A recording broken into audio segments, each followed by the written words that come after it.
भाग 8 haunted house डरना जरूरी है।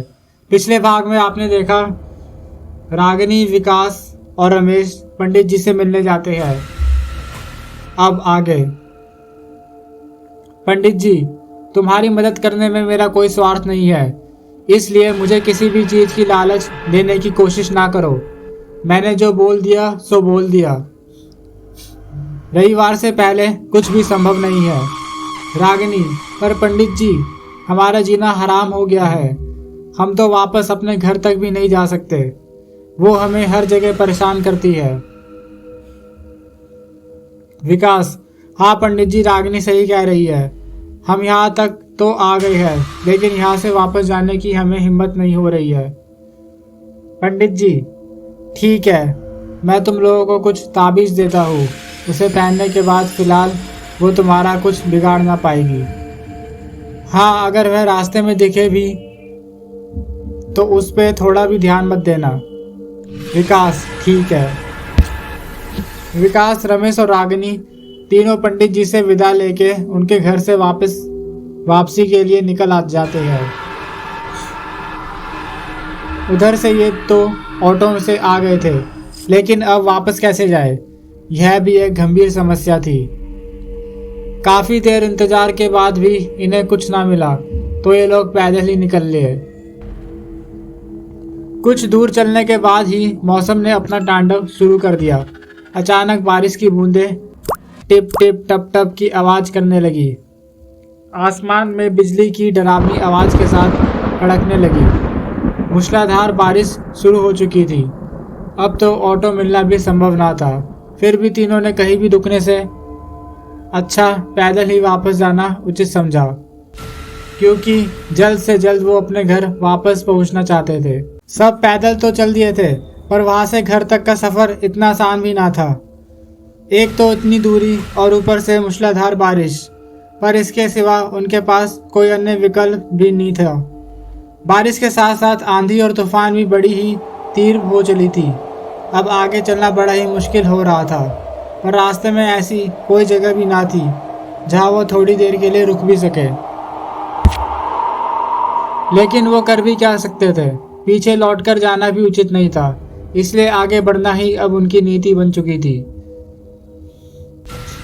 अभी तो शाम का वक्त भी नहीं हुआ था, पर काले काले बादलों की वजह से चारों तरफ दिन में ही रात का नज़ारा दिखाई दे रहा था। ऊपर से पंडित जी का घर भी थोड़ा एकांत एरिया में ही पड़ता था, इसलिए चारों तरफ सन्नाटा ही सन्नाटा था।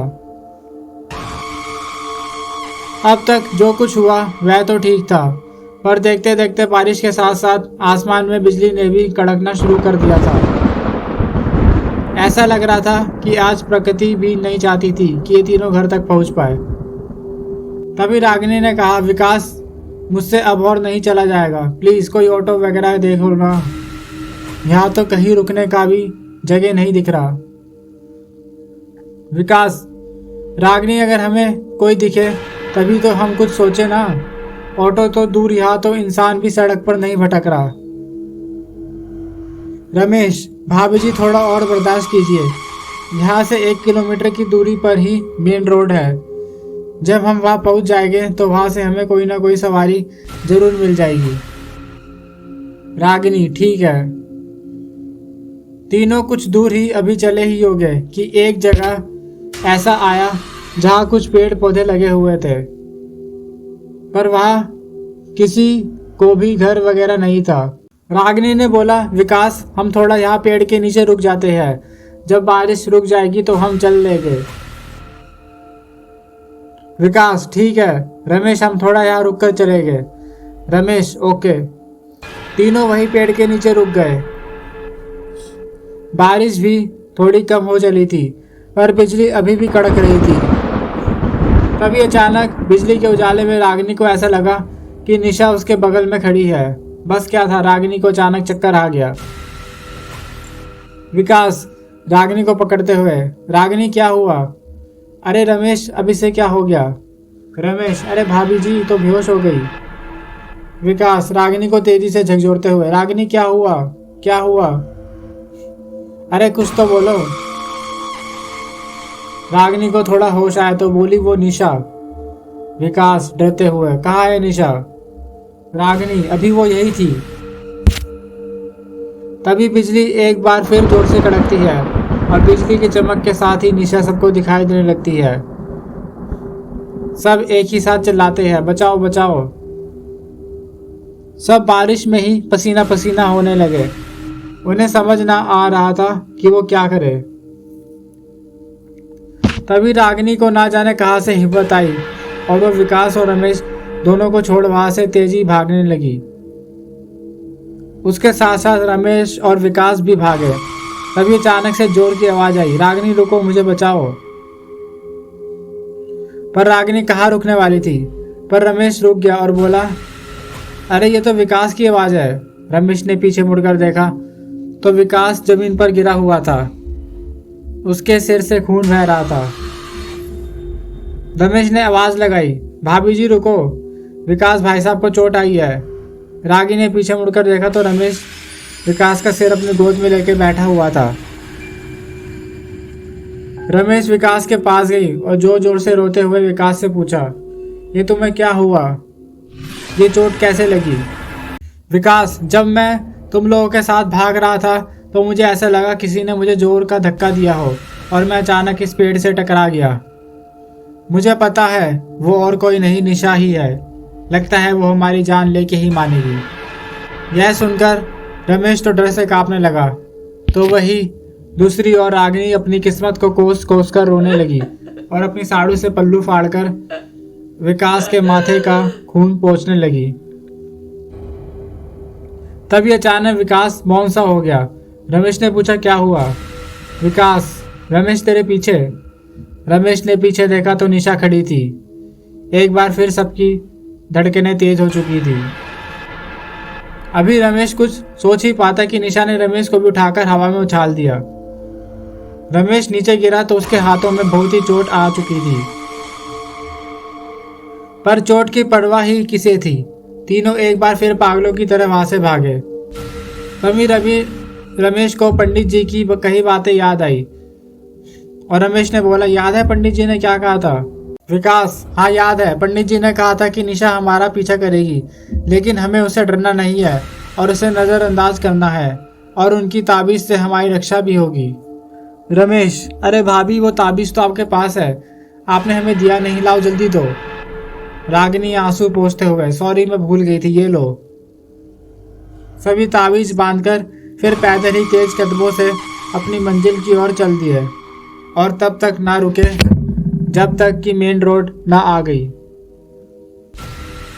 कुछ देर इंतजार करने के बाद इन्हें एक ऑटो भी मिल गया और ये अपनी मंजिल की ओर फिर रवाना हो गए। तीनों घर पहुंच चुके थे। बारिश भी अब बंद हो चुकी थी, पर उनके अंदर का डर अभी उनके दिलो दिमाग पर छाया हुआ था। अब उस घर को बेच दूंगा, मुझे उसमें नहीं जाना और ना ही वहां रहना है। रागिनी, मैं तो पहले ही कहती थी, लेकिन आपने मेरी एक ना सुनी। रमेश, यार अब इतना सब कुछ हो जाने के बाद तुझे ये अकल आई कि वो घर बेचना है? अगर ऐसा ही था तो पहले ही बेच देता, मेरा और अपना वक्त बर्बाद क्यों किया? विकास, अरे यार ये कैसी बातें कर रहा है तू?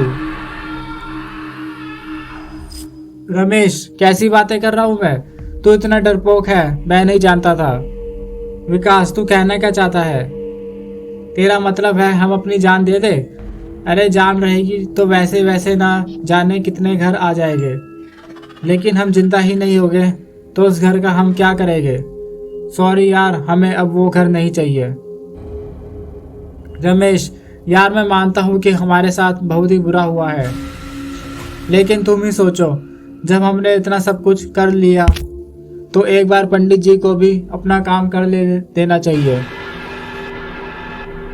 क्या पता कोई रास्ता निकल जाए। अगर उसके बाद भी कुछ ना हुआ तो तू अपना घर बेच देना। ग्राहक मैं खुद लेके आऊँगा, मैं प्रॉमिस करता हूँ। विकास, ठीक है, पर ये आखिरी बार होगा। रमेश, ठीक है।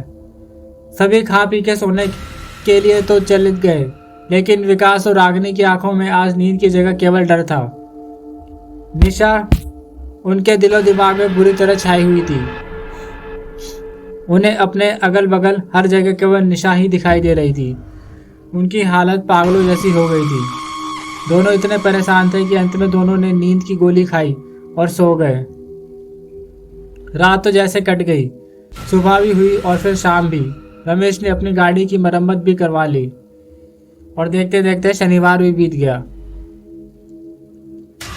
फिर वह सुबह भी आई जिसका सबको बेसब्री से इंतजार था। आज रविवार की सुबह थी।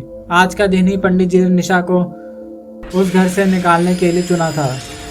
इसलिए रमेश, विकास और रागिनी पंडित जी को लेके उनके घर की ओर चल दिए। तीनों पंडित जी के घर के लिए निकल गए और उधर हमेशा की तरह रमेश के घर पर अगर कोई रह गए थे तो वो थे रमेश की पत्नी गीता तथा रागिनी और विकास के बेटी गुड़िया। रागिनी और विकास इतना डर चुके थे कि पंडित जी के घर भी वो आधे मन से जा रहे थे, पर रमेश के मन में अभी भी पंडित जी से कुछ आशाएं थी। रमेश गाड़ी चला ही रहा था कि अचानक उसने अपने गाड़ी के साइड वाले शीशे में गुड़िया को रोड के एक किनारे पर खड़ा देखा। पर रमेश ने सोचा ये कैसे हो सकता है, क्योंकि गुड़िया तो घर पर गीता के साथ थी। फिर यह लड़की अगर गुड़िया नहीं थी तो कौन थी? रमेश ने सोचा ये उसका भ्रम होगा और तब तक काफ़ी दूर निकल चुकी थी। इसलिए रमेश ने इस बात पे ज़्यादा ध्यान न दिया और आगे बढ़ता रहा। लेकिन शीशे का यह दृश्य अब से कुछ देर पहले अगर किसी और की आंखों से भी परिचित हुआ तो था सिर्फ और सिर्फ विकास, पर शायद वो किसी गहरे सोच की गहराई में डूबा हुआ था। तभी अचानक विकास ने चौंकते हुए रमेश को बोला, गाड़ी रोको। ऐसे लगा जैसे वो किसी गहरी नींद से अचानक ही जाग गया हो। रमेश, अरे क्या हुआ? विकास, मैंने कहा गाड़ी रोको। रमेश, पर हुआ क्या? विकास, यार अभी अभी मैंने गुड़िया को देखा।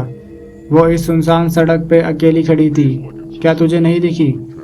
रमेश, हाँ यार देखी तो थी। विकास, तो फिर गाड़ी क्यों नहीं रोकी? रमेश, मुझे लगा वो मेरा भ्रम में है, और वैसे भी ये संभव भी नहीं क्योंकि गुड़िया तो गीता के साथ घर पे है, तो गुड़िया के यहाँ होने का सवाल ही पैदा नहीं होता। जरूर हम दोनों को कोई भ्रम ही हो रहा है। रागिनी, आप लोग ये क्या बोल रहे हैं? मुझे मेरी बेटी के पास अभी ले चलो। रमेश, पर भाभी आप समझते क्यों नहीं? ये संभव नहीं है। रागिनी, देखो रमेश भैया, अभी मुझे कुछ भी नहीं सुनना, मुझे बस मेरी बेटी के पास ले चलो। रमेश, क्या आप लोगों को मेरी वाइफ पे भरोसा नहीं? आपको लगता है कि वो ऐसे वीरान सड़क पे गुड़िया को यूँ अकेला छोड़ देगी? और वो अगर वाकई में गुड़िया थी तो उसके साथ गीता को भी तो होना चाहिए था। विकास, यार हमें भाभी जी पे पूरा भरोसा है, पर प्लीज़ बस एक बार केवल हमारी तसल्ली के लिए ही पीछे की ओर गाड़ी ले चलो। रमेश, पर यार तू खुद ही सोच, जब हम घर से निकले थे तो गीता और गुड़िया दोनों घर पर ही थे, और वो हमसे पहले यहाँ इस वीराने में कैसे आ सकते हैं? क्योंकि उनके पास तो गाड़ी भी नहीं है और हम तो यहाँ तक गाड़ी से आए हैं। विकास, यार बात तो तू बिल्कुल ही ठीक कह रहा है, शायद हमें भ्रम ही हो गया है। रागिनी, देखो आप दोनों को जो सोचना है सोचो, पर मैं तो पैदल ही जा रही हूँ अपनी बेटी के पास। मुझे उस निशा पे कोई भरोसा नहीं, इसलिए हमारे यहाँ हमारी बेटी के साथ कुछ भी हो सकता है।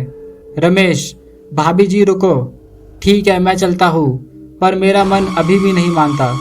रागिनी, रमेश भैया बस एक बार प्लीज़। रमेश, ठीक है चलिए अब गाड़ी में बैठिए। सभी गाड़ी में बैठते हैं और वापस फिर उसी रास्ते पे चलते हैं जिस पे चलकर अभी कुछ देर पहले वो यहाँ तक आए थे। कुछ दूर गाड़ी चलने के बाद, रागिनी, वो रही गुड़िया। मैं कह रही थी ना कि वो गुड़िया है। रमेश, पर यह संभव नहीं। रमेश और विकास अब सच में संदेह में थे कि क्या वो कोई सपना देख रहे थे या वाकई में गुड़िया उनके सामने खड़ी थी। गुड़िया लगातार रोए जा रही थी। तभी रागिनी ने पूछा, रागिनी बेटा क्या हुआ, तुम क्यों रो रही? गुड़िया, मम्मी मुझे गीता आंटी ने बहुत मारा और मुझे यहाँ छोड़कर चली गई।